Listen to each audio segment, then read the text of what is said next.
ሰላም ዛሬ ይዘላችሁ የቀረብነው ገለጻ ሁላችንንም ቆም ብለን እንድናስብ የሚያደርግ ነው። ታውቃላችሁ ብዙዎቻችን ትምህርት ቤት ስንሄድ ወይም ደግሞ እንዲሁ የዕለት ተዕለት ኑሯችንን ስንገፋ ቆይ ግን በእርግጥ መማር ዋጋው ምንድነው ብለን ጠይቀን እናውቅ ይሆናል አይደል?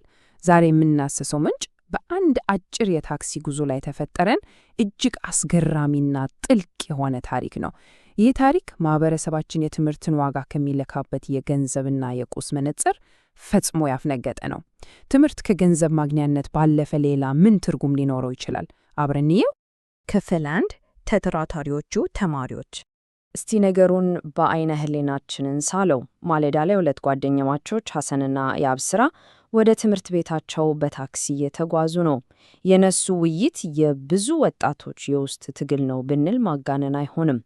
ሐሰን በቁጭት ራሱን እየነቀነቀ መማር እኮ ምንም ጥቅም የለውም ወይ አንደኛችንን ስራ ጀምረን ቢሆን ይሻለን ነበር ይላል። ያብስራ ደግሞ የብዙአችንን መደበኛ አባባል የሆነችውን ያችን ታዋቂ ሐረግ ጣል ያደርጋል፣ የተማረ የት ደረሰ። ይህ እንግዲህ ወጣቶች ትምህርትን ከገንዘብ ማግኘት አቋያ ብቻ በማየት መማርን እንደ ጊዜ ማባከን መቁጠራቸውን ቁልጭ አድርጎም ያሳይናል። ግን ታዲያ ነገሩ እዚህ ላይ አያበቃም። ከእነሱ ጋር በታክሲ ውስጥ አብሮ የሚጓዙ የልጆቹን ንግግር በግርምት ሲያዳምጡ የነበሩ አንድ በዕድሜ ገፋ ያሉ አዛውንት ነበሩ። እኚህ አዛውንት ዝምታን አልመረጡም። ፈገግ ብለው ልጆቼ፣ የተማሩ ሰዎች የደረሱ የምትለው እኮ ቀሽም የማሸማቀቂያ ነጥብ ብቻ ነች በማለት የልጆቹን አስተሳሰብ በቀጥታ መወገቱት። ይሄ ጣልቃ ገብነት ነው እንግዲህ ሙሉውን የፍልስፍና ክርክር የሚቀሰቅሰው ነው ወደ ጥልቅ እይታ የሚወስድ። ክፍል 2 ከገንዘብ ጋር የተያያዘው የተሳሳተ አመለካከት። ያብስራ ዝም አይልም። የተማሩት ስራና ገንዘብ አጥተው ካልተማሩት ያነሰ ኑሮ እየኖሩ እንዴት ትምህርትን እንውደድ ብሎ ላነሰው ተቃውሞ አዛውንቱ የተማሪዎቹን የገንዘብ እይታ ሲያፈርሱ ሁለት በጣም ጠቃሚ ነጥቦችን ያነሷሉ። አንደኛ፣ የተማረው ሰው ስራ ማጣቱ የግለሰቡ ድክመት ሳይሆን የሀገሪቱ የኢኮኖሚ ስርዓት ድክመት መሆኑን በሚገባ ያስረዳሉ። አያችሁ አይደል ልዩነቱን? ሁለተኛው ደግሞ ወደ ንግድ ዓለም እንኳን ብንገባ የተማረ እና ያልተማረ ሰው ቢወዳደር የተማረው ሰው የተሻለ ስኬታማ የመሆን ከፍተኛ ዕድል እንዳለው በማስረዳት የትምህርትን ተግባራዊ ጥቅም ያሳያሉ።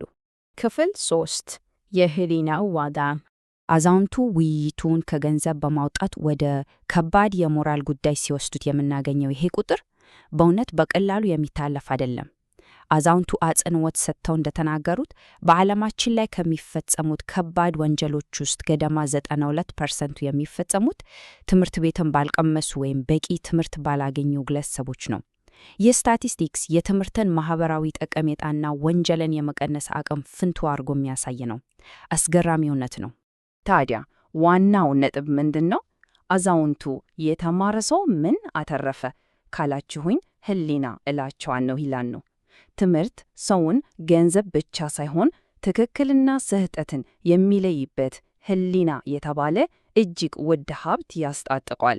የትምህርት እውነተኛው ትርፍ በባንክ የሚቀመጥ ገንዘብ ሳይሆን ስብዕናን፣ ሞራልንና ለማህበረሰብ ጠቃሚ የሆነ አስተሳሰብን መገንባት መሆኑን ይህ አባባል በሚገባ ያስገነዝበናል። ክፍል 4 የማህበረሰብ ምሰሶዎች። አሁን ህሊና የሚለው ቃል ትንሽ ረቂቅ ሊመስል ይችላል አይደል? ነገር ግን በተግባር ሲታይ እያንዳንዱ የህብረተሰብ ክፍል በትምህርት ላይ የተመሰረተ ነው።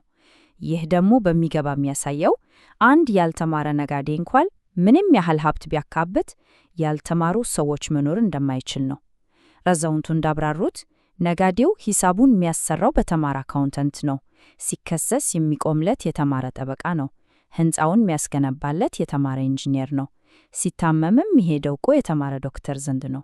ስለዚህ ሁሉም ነገር የሚሽከረከረው በተማረ የሰው ኃይልና በባለሙያዎች ጥምረት መሆኑን በግልጽ ማየት እንችላለን። አዛውንቱ ንግግራቸውን ሲያጠቃልሉ እጅግ ጠንካራ መልእክት ያስተላልፋሉ። አንዲት ሀገር ከምንም በላይ የምትፈልገው የተማሩና ሐቀኝነትን የተላበሱ ልጆች ነው። ትምህርት ከስነ ምግባር ጋር ሲዋሃድ የሀገር የጀርባ አጥንት ይሆናል።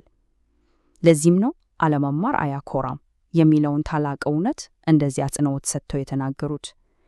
በእርግጥም አለመማር አያኮራም።